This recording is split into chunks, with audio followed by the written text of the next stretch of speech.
NAB کے قوانین میں ترمیم کے تحت نیب ریفرنسز کے ملزمان کو بڑا ریلیف مل گیا۔ وزیر اعظم شہباز شریف، حمزہ شہباز، راجہ پرویز اشرف اور یوسف رضا گیلانی کے خلاف عائد الزامات سمیت 50 کرپشن ریفرنسز احتساب عدالتوں نے واپس کر دیے۔ وزیر اعظم شہباز شریف موسم کی خرابی کے باعث میاں واری اور ٹانک کے سیلاب سے متاثرہ علاقوں کے دورے پر نہ جا سکے۔ وزیر اعظم آفس کے مطابق موسم کی خرابی کے باعث شہباز شریف کا ہیلی کاپٹر میاں واری سے واپس آ گیا۔ وزیر اعظم نے ہوائی اڈے پر سیلاب سے متعلق جائزہ اجلاس طلب کر لیا۔ وزیر اعظم ہوائی اڈے پر سیلاب سے متعلق اجلاس کے بعد لندن کے لیے روانہ ہوں گے۔ سیلاب کی قیامت خیز تباہی کے اثرات کم نہ ہوئے۔ 24 گھنٹوں کے دوران مزید 37 افراد دم توڑ گئے۔ ملک بھر میں ہلاکتوں کی مجموعی تعداد 1545 تک جا پہنچی۔ سیلاب زدہ علاقوں میں زندگی بحال نہ ہو سکی۔ تباہ کاریاں ابھی بھی جاری۔ سندھ میں مہڑ اور سپریو بند کے درمیان سیلابی پانی میں ڈوبے دیہات کی مزید 400 مکانات گر گئے۔ پانی کئی مقامات پر تاحال جمع ہونے کے باعث تعفن اور وبائی امراض پھوٹ پڑے۔ ادویات اور علاج معالجے کی تسلی بخش سہولتیں نہ ملنے پر متاثرین کی مشکلات میں اضافہ ہو گیا۔ دور دراز کے دیہاتوں تک امداد بھی نہ پہنچ سکی۔ آرمی چیف کی ایکسٹینشن کے حوالے سے کوئی پروسیس شروع ہوا، نہ ہی ایسی کوئی تجویز ہے، وزیر دفاع نے واضح کر دیا۔ خواجہ آصف کا کہنا ہے کہ وزیر اعظم شہباز شریف نومبر میں آئین کے مطابق نئے آرمی چیف کا تقرر کریں گے۔ انہوں نے عمران خان پر تنقید کرتے ہوئے کہا کہ یہ موضوع جس طرح میڈیا کی زینت بنا ہے، اس سے پہلے کبھی نہیں ہوا اور یہ عمران خان کی منفی کنٹریبیوشن ہے۔ اس طرح کی باتیں کرنے والے قومی مجرم ہیں اور ان کے خلاف قانون کے مطابق کارروائی بھی ہوگی۔ خواجہ آصف نے کہا کہ روس نے پاکستان کو گیس کے ساتھ گندم فراہم کرنے کی بھی پیشکش کی ہے۔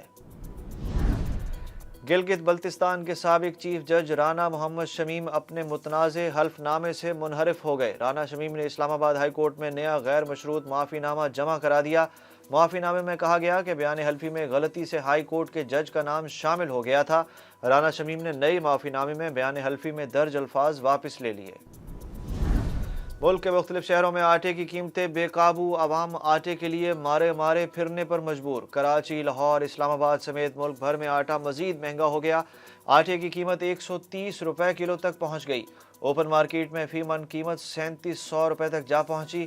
ادارہ شماریات کے مطابق ایک ہفتے میں 20 کلو آٹے کا تھیلا 25 روپے 41 پیسے مہنگا ہوا۔ حکومت کی جانب سے پیٹرولیم مصنوعات کی قیمتوں سے متعلق فیصلہ نہ ہو سکا۔ آج اہم اعلان متوقع۔ غیر یقینی صورتحال پر پیٹرول پمپ مالکان نے کاروبار محدود کر دیا۔ بعض آئل مارکیٹنگ کمپنیوں نے پیٹرولیم مصنوعات کی سیل روک دی۔ ذرائع کے مطابق پیٹرولیم مصنوعات کی قیمتوں سے متعلق فیصلہ وزیر اعظم کریں گے۔ نواسہ رسول حضرت امام حسین اور شہدائے کربلا کا چہلم آج منایا جا رہا ہے۔ ملک بھر میں جلوس اور مجالس برپا کرنے کا سلسلہ جاری۔ لاہور اور کراچی میں ڈبل سواری پر پابندی۔ پنجاب میں سیکیورٹی کے پیش نظر دفعہ 144 نافذ۔ جلوس روٹس پر موبائل فون سروس بھی معطل رہے گی۔ کراچی میں مرکزی جلوس نشتر پارک سے برآمد ہو کر روایتی راستوں سے ہوتا ہوا کھارا در امام بارگاہ حسینیہ ایرانیہ پر ختم ہوگا۔ لاہور میں مرکزی جلوس امام بارگاہ کربلا گام شاہ پہنچ کر اختتام پذیر ہوگا۔ ملتان کے مختلف علاقوں سے 9 جلوس برآمد ہو رہے ہیں۔ رینجرز اور پولیس کے جوان جلوس کے راستوں پر تعینات۔ ملک میں ڈینگی وائرس کے مریضوں میں تشویشناک اضافہ ہونے لگا۔ کراچی میں کیسز کی تعداد صرف 2 روز میں دوگنی ہو گئی۔ محکمہ صحت سندھ کا کرونا وارڈز کو ڈینگی آئسولیشن وارڈز میں تبدیل کرنے کا فیصلہ۔ کراچی میں گزشتہ 24 گھنٹوں میں 403، لاہور میں 62 جبکہ راولپنڈی میں 82 اور مردان میں مزید 57 افراد ڈینگی کا شکار ہو گئے۔ ضلع خیبر میں افغان سرحد کے قریب فورسز کی کارروائی، داعش کے 4 دہشت گرد ہلاک ہو گئے۔ سیکیورٹی ذرائع کا بتانا ہے کہ کارروائی کے دوران 3 دہشت گرد تاریکی کا فائدہ اٹھاتے ہوئے واپس افغان بارڈر کی طرف فرار ہو گئے۔ دہشت گردوں کے ٹھکانے سے اسلحہ بھی برآمد کیا گیا۔ دوسری جانب پشاور میں شرپسندوں کی جانب سے پولیس وین پر دستی بم حملے سے 2 پولیس اہلکار زخمی ہو گئے۔ امریکی رکن کانگریس شیلا جیکسن نے امریکی ایوان نمائندگان میں پاکستان کے سیلاب متاثرین کے لیے امداد کی اپیل کر دی۔ شیلا جیکسن نے امریکی ایوان نمائندگان میں پاکستان کے سیلاب سے متاثرہ علاقوں کی تصاویر دکھاتے ہوئے کہا کہ پاکستان کے سیلاب سے متاثرہ علاقوں کے دورے میں تا حد نظر پانی دیکھا۔ سیلابی پانی نے پل اور سڑکیں تباہ کر دی ہیں۔ لوگ ان علاقوں میں محصور ہو کر رہ گئے۔